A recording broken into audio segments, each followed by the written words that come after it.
In 2008, a man found himself in serious trouble with the law. He helped an Israeli citizen get away while that person was being escorted for deportation back to their home country. For it, the man was sentenced to 8 years in prison. When he completed his sentence, he finally walked out a free man. Then he did something that surprised many people. He launched an organization that claims its mission is to support people behind bars.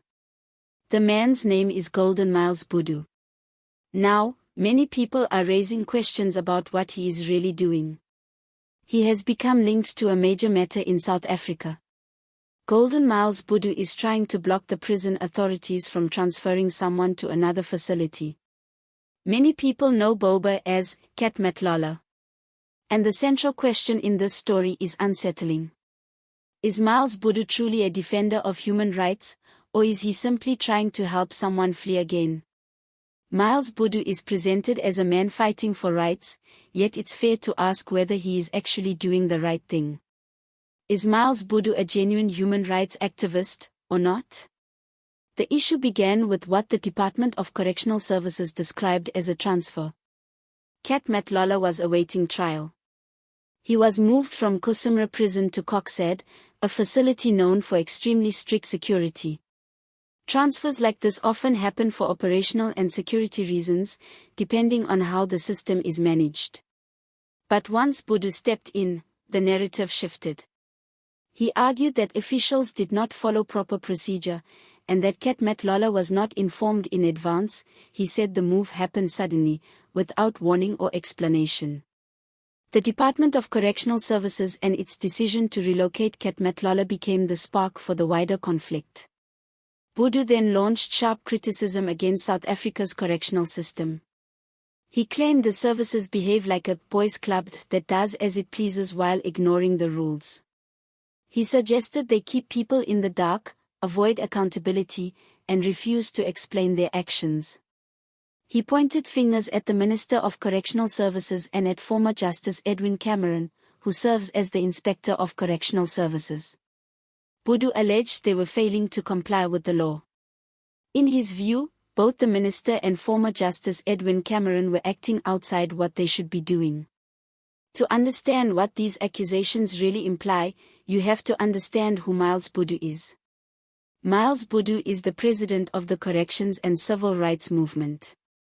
He previously led the South African Prisoners' Organization for Human Rights. These structures present themselves as advocates for incarcerated people and those affected by the justice system. On paper, Miles Budu's work sounds admirable: dignity for inmates, fair justice, and protection of prisoners' rights. But his background makes the story far more complicated. Miles Budu has been incarcerated himself.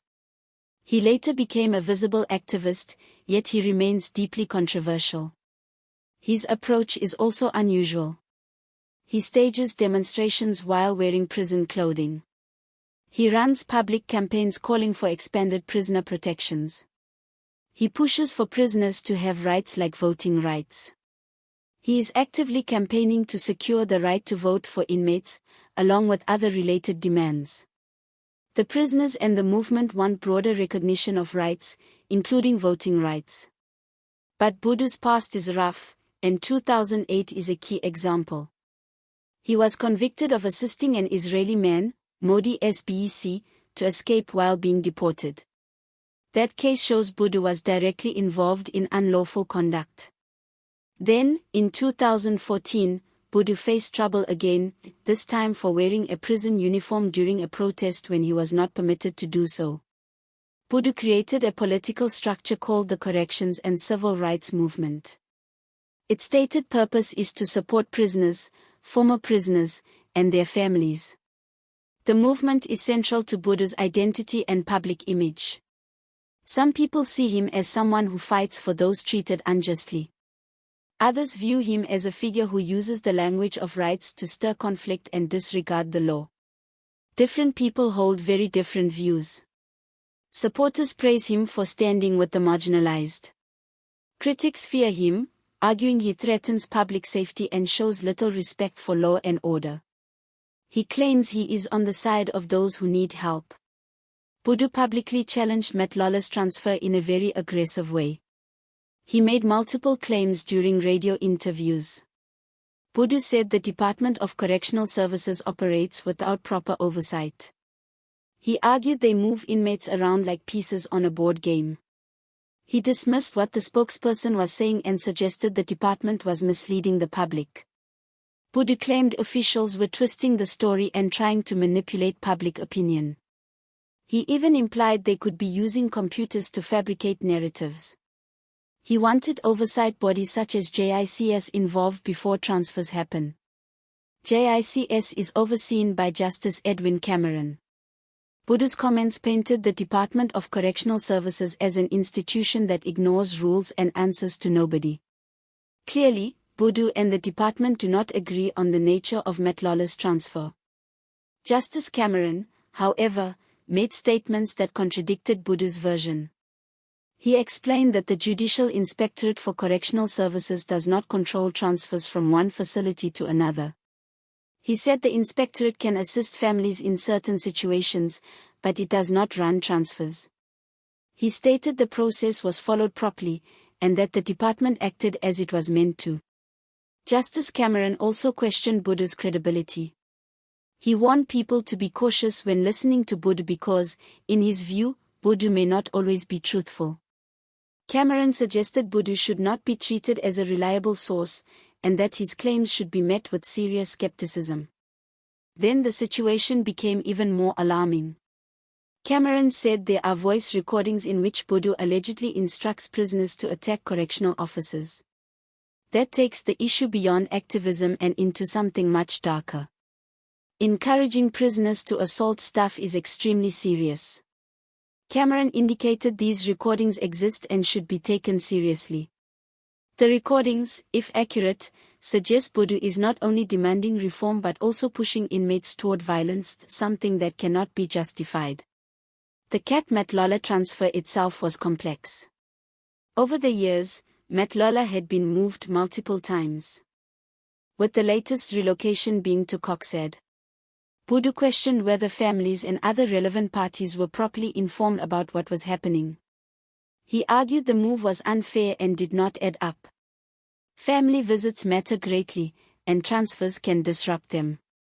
The Department of Correctional Services maintained that transfers are driven by security and operational needs. Separating accused persons can prevent coordination, reduce interference, protect evidence, and help keep facilities safe. From the department's perspective, the move was not about removing rights. But Budu insisted the process was improper, and that fueled suspicion. His public narrative pushed people to wonder if something sinister was happening behind the scenes. That brings us back to what Budu really wants. Budu has a record of assisting escape, and there are also allegations of him encouraging violence. So when he becomes deeply invested in Matlala's case, people naturally become suspicious. Is Budu genuinely concerned about justice for Matlala? Is he simply trying to improve Matlala's legal position? Or is he trying to set the stage for another escape? Budu often prefers public pressure, speaking loudly, accusing officials, and presenting claims without proof, rather than working through lawful channels and accountable processes. Those who support Budu argue he is a necessary voice in a broken system. South Africa's prison system struggles with overcrowding, violence, and harsh conditions. Inmates do need people who will stand up for their rights. But that advocacy must happen within the law. When someone spreads misleading claims, misrepresents procedures, or threatens prison staff, it becomes dangerous and counterproductive. That kind of conduct does not improve justice, it weakens it. The correctional system has real problems, and Budu is trying to highlight them. But he must do so in ways that protect everyone's safety and dignity, including both inmates and officers. The available facts around Matlala's transfer suggest the department followed procedure and prioritized safety. Budu's allegations sound extreme, and they do not align well with what officials say happened. It can look like he is chasing attention, stirring conflict, or building a political identity. That makes this situation even more significant. If someone who does not respect the law ends up influencing correctional policy, the consequences for South Africa's justice system could be severe. The country's institutions would be placed under pressure in ways that could damage public trust.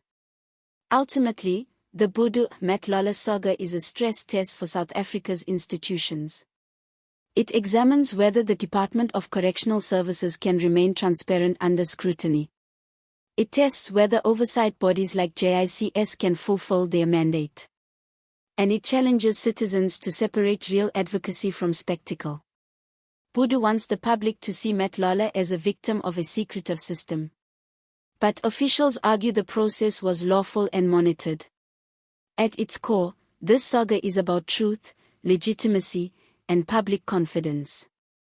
South Africa's constitution protects rights, including the rights of people in prison, but those rights operate within lawful limits.